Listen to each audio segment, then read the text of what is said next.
హబక్కూకు గ్రంథం 1వ అధ్యాయం. ప్రవక్తయగు హబక్కూకు నొద్దకు దర్శన రీతిగా వచ్చిన దేవోక్తి. యెహోవా, నేను మొర్రపెట్టినను నీవెన్నాళ్ళు ఆలకింపకుందువు? బలాత్కారము జరుగుచున్నదని నేను నీకు మొర్రపెట్టినను నీవు రక్షింపకయున్నావు. నన్నెందుకు దోషము చూడనిచ్చుచున్నావు? బాధ నీవేళ ఊరకయ్యే చూచుచున్నావు. ఎక్కడ చూచినను నాశనమును బలాత్కారమును అగుపడుచున్నవి, జగడమును కలహమును రేగుచున్నవి. అందువలన ధర్మశాస్త్రము నిరర్ధకమాయెను, న్యాయము ఎన్నడను జరగకుండా మానిపోయెను. భక్తిహీనులు వచ్చి నీతిపరులను చుట్టుకొందురు. న్యాయము చెడిపోవుచున్నది, అన్యజనులలో జరుగునది చూడుడి, ఆలోచించుడి, కేవలం విస్మయమునొందుడి. మీ దినములలో నేనొక కార్యము జరిగింతును, అలాగు జరుగునని ఒకడు మీకు తెలిపినను మీరతని నమ్మకయుందురు. ఆలకించుడి, తమవి కాని ఉనికి పట్టులను ఆక్రమించవలనని భూదిగంతముల వరకు సంచరించు ఉద్రేకము గల క్రూరులకు కల్దీలను నేను రేపుచున్నాను. వారు ఘోరమైన భీకర జనముగా ఉన్నారు. వారు ప్రభుత్వమును విధులను తమ ఇచ్చ వచ్చినట్లు ఏర్పరచుకొందురు. వారి గుర్రములు చిరుత పురుల కంటే వేగముగా పరుగులెత్తును. రాత్రి యందు తిరుగులాడు తోడేళ్ల కంటెను అవి చురుకైనవి. వారి రౌతులు దూరము నుండి వచ్చి తటాలున జొరబడుదురు. ఎరను పట్టుకొనుటకై పక్షిరాజు వడిగా వచ్చునట్లు వారు పరుగులెత్తి వత్తురు.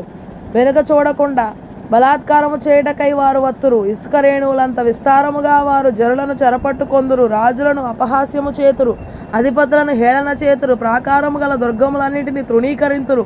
మంటి దెబ్బ వేసి వాటిని పట్టుకొందురు. బలమునే తమకు దేవతగా భావింతురు. గాలి కొట్టుకొని పోవునట్లు వారు కొట్టుకొని పోవచ్చు అపరాధులగుదురు. యెహోవా నా దేవా, నా పరిశుద్ధ దేవ, ఆది నుండి నీవున్నవాడవు కావా? మేము మరణము నొందము. యెహోవా, తీర్పు తీర్చుటకు నీవు వారిని నియమించి ఉన్నావు. ఆశ్రయదుర్గమా, మమ్మను దండించుటకు వారిని పుట్టించితివి. నీకును దుష్టత్వము చూడలేనంత నిష్కలంకమైనది గదా. బాధించు వారు చేయు బాధను నీవు దృష్టింపజాలవు గదా. కపటులను నీవు చూచియు, దుర్మార్గులు తమకంటే ఎక్కువ నీతిపరులను నాశనము చేయగా నువ్వు చూచియు ఎందుకు ఊరకున్నావు? ఏలికలేని చేపలతోనూ ప్రాకు పురుగులతోనూ నీవు నరులను సమానులనుగా చేసితివి. వాడు గాలము వేసి మానవులను అందరినీ గుచ్చి లాగి ఉన్నాడు. ఉరులు ఒగ్గి చిక్కించుకొనుచున్నాడు. వాడు తన వలతో వారిని కూర్చుకొని సంతోషపడి గంతులు వేయుచున్నాడు. కావున వాళ్ళ వలన మంచి భాగమును పుష్టినిచ్చు భోజనమును తనకు కలుగుచున్నవని వాడు తన వలను అర్పించుచున్నాడు. తన ఉరులకు ధూపము వేయుచున్నాడు. వాడు ఎల్లప్పుడూ తన వలలో నుండి దిమ్మరించుచుండవలెన, ఎప్పటికీ మానకుండా వాడు జనములను హతము చేయుచుండవలెన.